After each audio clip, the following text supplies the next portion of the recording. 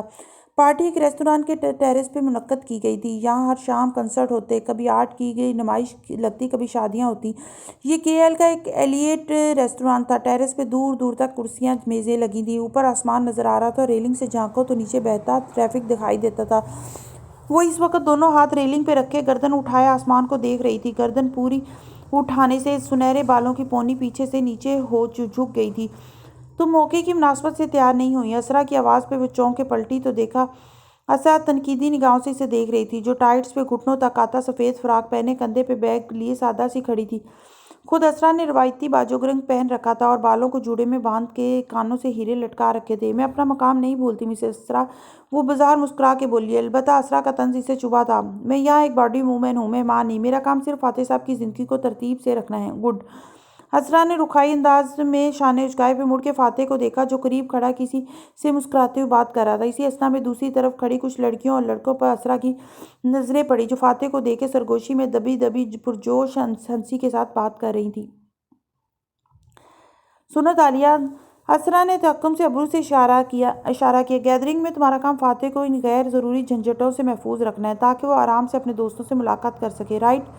حکم دے کے وہ آگے بڑھی۔ اسی پل فاتح دوست سے بات ختم کر کے ان کی طرف پلٹا تھا۔ کیوں؟ تالیہ کے کیوں پہ جہاں اسرا بے یقینی سے مڑی وہاں وہ جو ان کی طرف آ رہا تھا ٹھہر کے اسے دیکھنے لگا۔ کیا مطلب کیوں؟ یہ تمہارا کام ہے؟ اسرا نے بگڑ کے ابرو اٹھائے۔ نہیں مسز اسرا، یہ میرا کام نہیں ہے، میں پرسنل ایڈ ہوں۔ کنیز نہیں، یہ 21ویں صدی ہے اور ذہنوں کو غلام بنانا مشکل ہے میم۔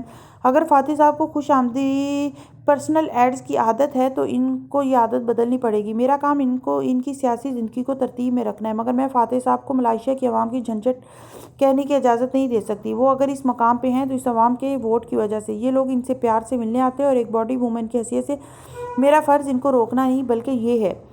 سادگی اور سکون سے کہہ کے اس نے اپنی سیاہ زنبل سے ایک سیلفی اسٹک نکالی، اسرا کی آنکھوں میں دیکھتے ہوئے موبائل کھٹ سے اسٹک میں لگایا اور مسکرا کے اس گروپ کی طرف مڑی جو چند قدم دور تھا۔ وہ جوش اور ہچکچاہٹ سے پرے کھڑا تھا۔ صرف ایک تصویر، وان فاتح کی باڈی وومن مسکرا کے گروپ کو کہہ رہی تھی، اور جہاں اسرا ہکا بکا کھڑی تھی اور فاتح بالکل ٹھہر کے اسے دیکھنے لگا وہاں گروپ کے لڑکے لڑکیوں کے چہرے پہ بے یقینی بھری خوشی پھیلی۔ وہ دوڑ کے اس طرف آئے۔ اسرا اور فاتح مکان کے انداز میں ساتھ ساتھ ہوئے، چہروں پہ خود بخود مسکراہٹیں طاری کر لیں۔ لڑکے لڑکیاں دائیں بائیں کھڑے ہو گئے اور تالیہ ان دونوں کے آگے آ گئی۔